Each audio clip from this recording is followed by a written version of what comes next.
Okay. Good evening, everyone. Thank you, Jacob and Kelsey, for agreeing to meet for tonight's meeting addressing APTEL 1 and APTEL 2. We have 30 minutes to discuss some key highlights from our research and study from APTEL 1 and 2. And during the Zoom, we're going to break it into time so that everyone has time to share about one or two author researchers that they thought stood out while completing the APTEL. Please share the author's name. What did they state, and how did you connect it to your APTEL? And then we will gather information, share feedback, and then go from there. I broke it down so everybody has 4 minutes to share, and then we could connect or continue to share about different authors depending on time. Does everybody go with that? Okay. So I will start if that's okay. I thought that this study for APTEL 1 and 2 was actually pretty interesting, trying to get morale and teachers' input. In APTEL 1, I focused on the author Haiti, and he was big on building teachers empowerment amongst teachers within the school so that the school was headed in a positive direction. Keeping the morale high, celebrating, having the teachers solve their own problems, but in a positive way. Um, and then he also talked about having them take ownership in their learning. So it wasn't us spoon feeding them everything. And I connected that with my APTEL 1 being that at our during our PLC and or our APTEL, I'm sorry, um, we shared that the teachers encourage the teachers. We always encourage the teachers um, to work together. And it's just like in the classroom, we have the students trying to work together as a little family within the classroom, but we also need to make that as the teachers are working together within the school. Support each other and encourage them to share ideas, talk about what works, what doesn't work, and help them. Don't save all your ideas so your scores are better. I think the teachers forget that the four walls, that's their classroom, but it's really their grade level they need to be worrying about, not so much my classroom. It's your grade level. Okay. And then the other one that I thought was really good, I used him in both APTEL 1 and 2, was Ubben, Ubben. And he was big on building relationships with the teachers and administrators,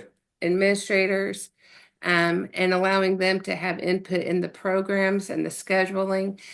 And when they were more involved in the scheduling and in the curriculum, they had more buy-in to the program. And when you have more buy-in to the program, you're not fighting so many uphill battles, because the teachers want to know and they want to take part of it and they take pride in it. So those were two authors that I thought stood out overall. Um, so Jacob, if you would like, or if you guys have any input from those two, or Jacob, if you'd like to Yeah, continue. I totally agree with Oven. He's that text has been a good resource, pretty concise and easy to go through and find exactly what you need for it. Through through the APTEL research and lit review, it's just been really interesting to go through and see the schools that I've worked in the past, where they were strong and where they were weak. And a lot of that was in professional development, were weaknesses, and then teacher leadership and decision making. So the first authors I'm going to talk about are Darling Hammond and McLaughlin, and they were talking about professional development. Um, and a lot of times, a lot of the PD that I've been forced or fortunate to sit through is totally irrelevant to what I do. It's been focused on, a math instruction or, you know, being a literacy teacher. And I understand that all classrooms are literacy classrooms, but if it's not data driven, if I can't immediately go through and implement it into a classroom, it's not useful. If I have to go through and think too much about it, it's not useful. And that's really what Darling, Hammond, and McLaughlin said is that, you've got to have this PDB collaborative. You can't just sit and get it. In our PLC, we talked about the PD offerings at my school this year when we brought this up, and through the through the teacher empowerment leadership survey results, it was pretty clear that the staff I work with was very unhappy with professional development. Um, I found out through this PLC because I've got the intervention coordinator and literacy coach, but a lot of our PD has been driven by the county this year, and not once was that ever shared. It's just, here's what we're doing today, or we had a micro PD opportunity where it was driven from the walkthrough tool that we use. But again, nobody ever said, we're doing this based off the walkthrough tool because we noticed that there were discrepancies between our look fors and what we actually saw. Mhm. Um, so PD is something that I'm a big believer that if it's good PD, then it's going to be highly, highly useful, and it's going to really help to connect to other aspects of the climate in the building. The second thing I focused on, or I was really drawn to, was in teacher leadership and decision making.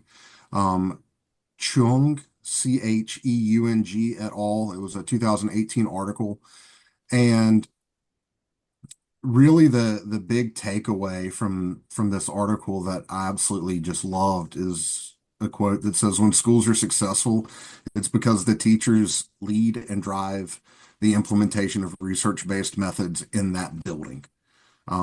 If you have a successful school, and this conversation came up in my PLC as well, if you have a successful school, you have a classroom or you have a school full of very strong leaders in their classrooms, in their grade levels, in their departments, and they don't have to be babysat to do the basics. And with those conversations in my PLC group about this, we feel like we work at a very strong school. We have a lot of veteran teachers, and not just veteran teachers for years as teaching, but veteran teachers as willingness to just step up and do whatever needs to be done. So those were really 2 points, two authors, two articles that I and my PLC both really believed were important through this AAPTEL process. I thought that was a good point. Your second guy, and how did you spell his name? I'm sorry. Cheung. I'll pull the article and I'll pop the URL into the chat so you guys can find it. That'd be Um, great. Let me I pull that thought up that real was quick. interesting because what you said was when you have strong leaders, your school's successful. In my current position right now, I'm seeing another side of the schooling, being that I am in the admin position. Today was a perfect example of the leaders were not very strong today. They didn't come in with their A game.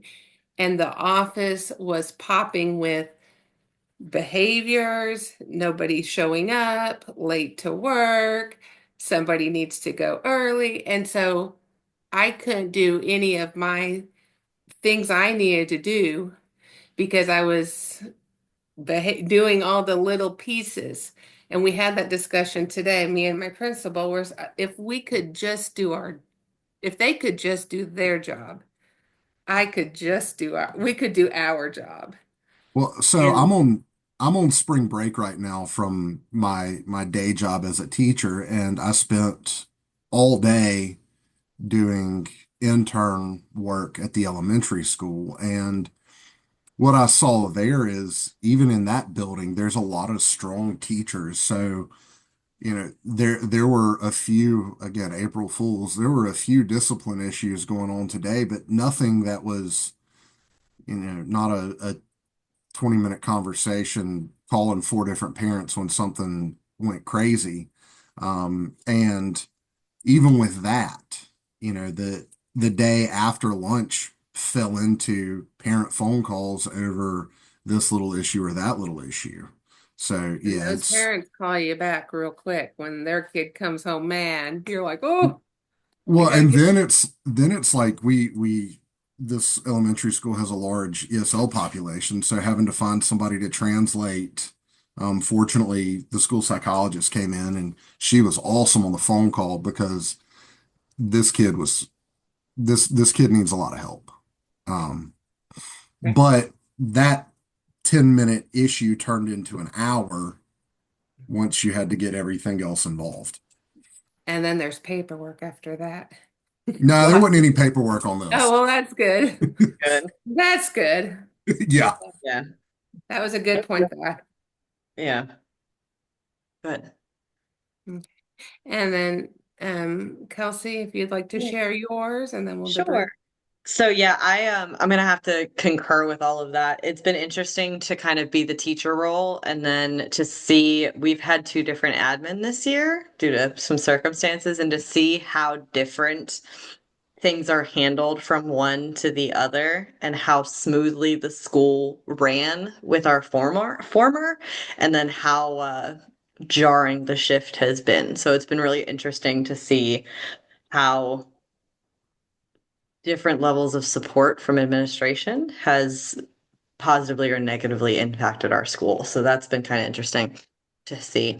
But as for like the APTEL, it's been kind of neat I liked researching this stuff. This was actually pretty cool because I felt like it was directly relevant to like what I see at our school. I focused on teacher leadership as well because overwhelmingly, our survey empowerment results were poor. The highest level of empowerment was setting professional development, and that was only 52% of our teachers. So, very, very low percentages of our teachers feel empowered. And then because our percentages were so low, I actually went through and I had like informal discussions with teachers. So, I went around and just asked them, like, hey, tell me what you feel about the school, especially since we've had such like a chaotic leadership year. Um, and that probably afforded me more information than anything else I've done all year, was just going in and having literally a 5-minute conversation with teachers going, hey, talk to me. Like, here's your questions that you answered. I don't know how you answered, but like, tell me what you think about these questions. And overwhelmingly, teachers were like, oh, well, I said blah, blah, blah. Like, they told me what their responses were and they explained exactly why. So, a lot of my actual task one and task two, or well, task one was research, but task two, like my gap identification was yes from my survey results and yes from my research, but more from just teacher conversations.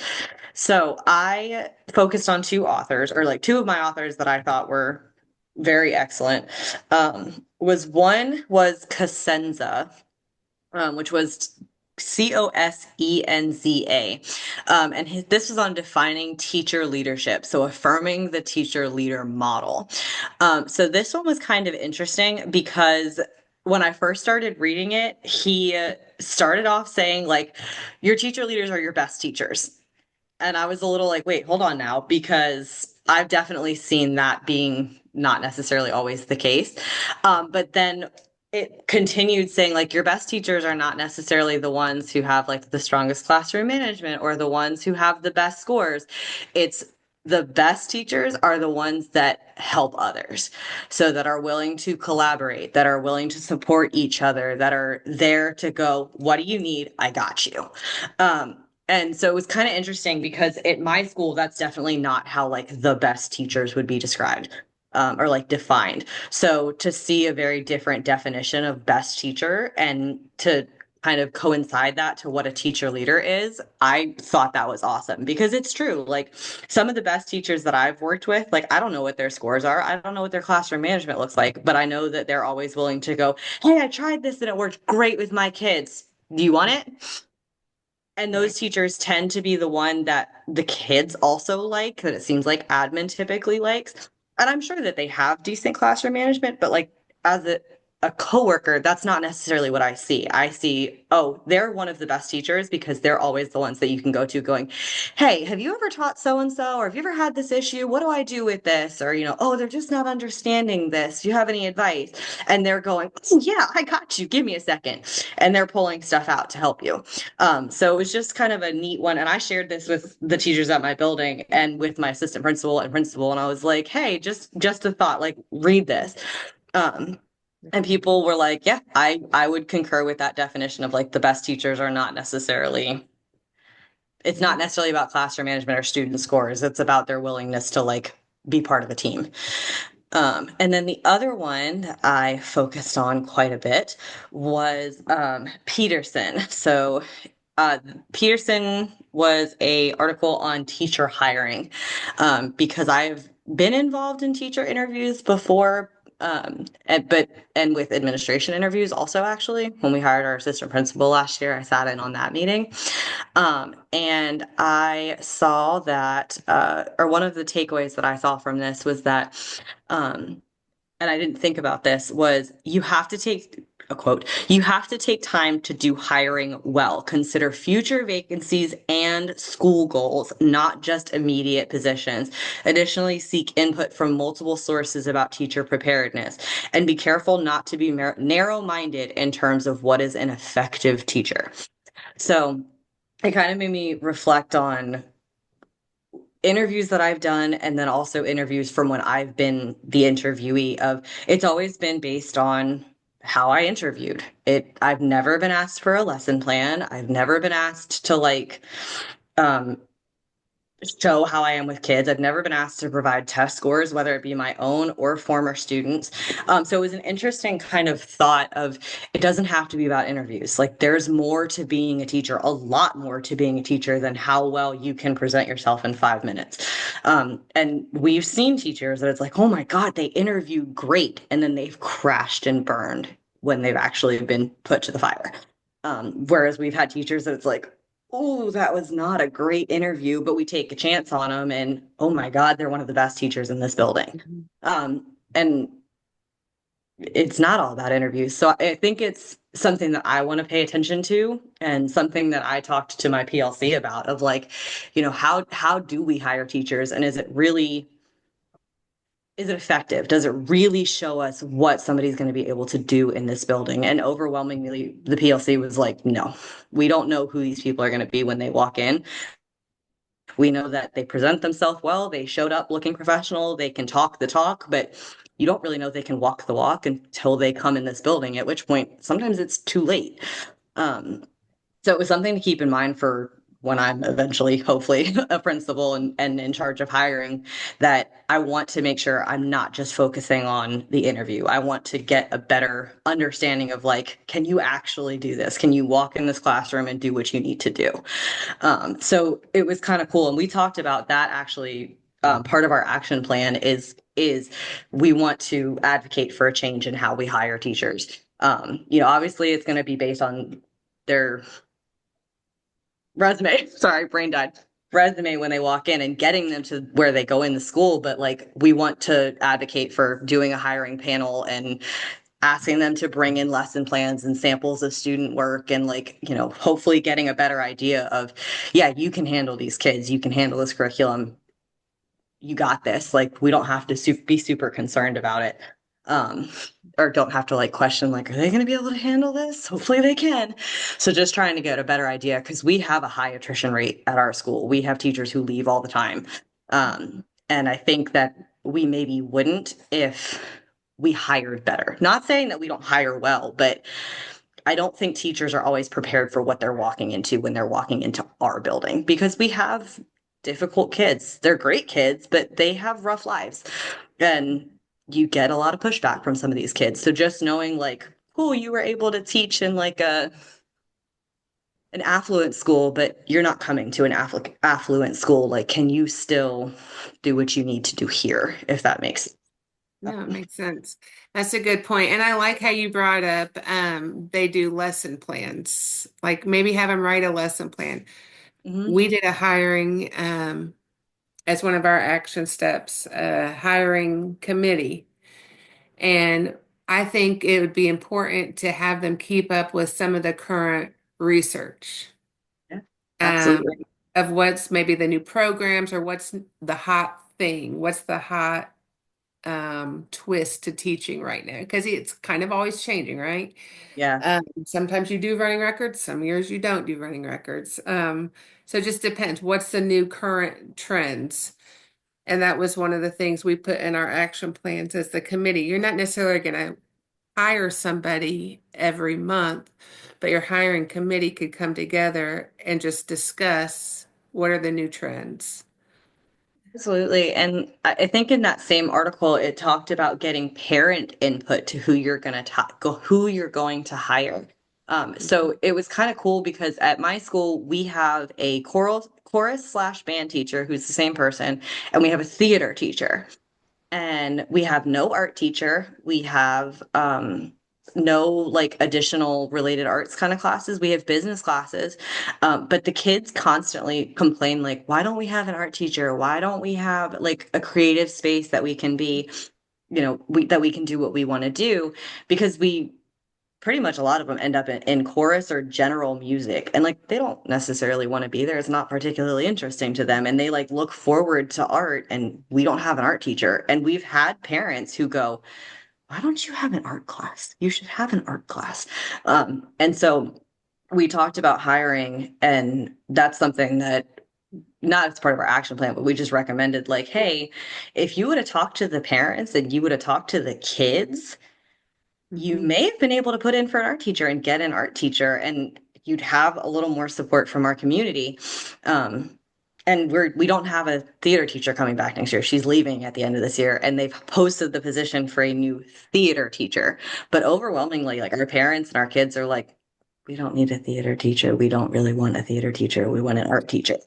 So That's I think like that's really good. hopefully we can convince my principal, like, hey, can you switch that position out for art instead? Right. No, that's Um, really good. so That's yeah, really just kind of something I didn't think about of like asking parents what teachers do you want to see, but like there are stakeholders. We should know what they want to see. right. Makes sense. That's really good. And so I really think between the six researchers that we came up with, I know I wrote down a lot of notes on the side. Mhm. Um, and I'm going to add a few things to, I think, my action plan, having a parent on the committee. So thank you. Absolutely. Yeah. Thanks for sharing, y'all. These are great Yes. resources to go look at to edit our action plans. And I do believe we have 3 minutes left. Yep. So do you guys have any other Well, concerns, topics, or connections? to build on the hiring committee action plan point, instead of having like a monthly committee meeting, like you said, um, my my PLC, our idea was to go through and implement sort of a quarterly meeting by whomever wants to show up and be a part of it, to go through and talk about these are the questions that we ask. Here is what we're looking for in the answers, knowing that I think Kelsey, you said it, you can be a great teacher, but a terrible interview. Right. Um, yeah, I've seen that through my intern hours. I've sat in and I've sat in on three interviews and all three, none of them have been great, but you could tell that one of them could teach. The other one, just she might be able to, but I don't know because people told me she could, but nothing she said told me she could. The Right. third one I knew within 30 seconds of the interview starting that this individual was out of their depth and there was no way that they should have a classroom.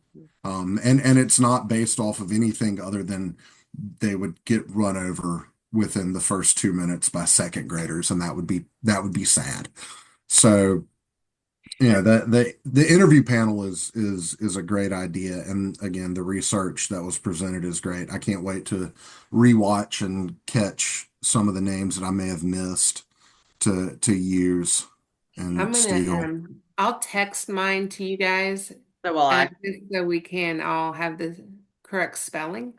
Yeah. Um, Perfect. We'll do yeah, that that'll then. be great. Yep.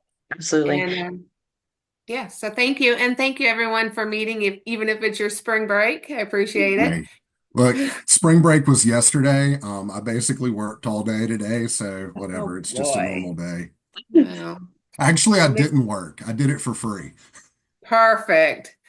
Well, I appreciate you guys, and I will send the link once I get it. I have to download it to YouTube, correct? Is Yes. that my You understanding? Okay. you download it to your computer and then you have to upload it to YouTube. Yep. Okay, yeah, gotcha. And then All you'll right. share the Well, YouTube link with us.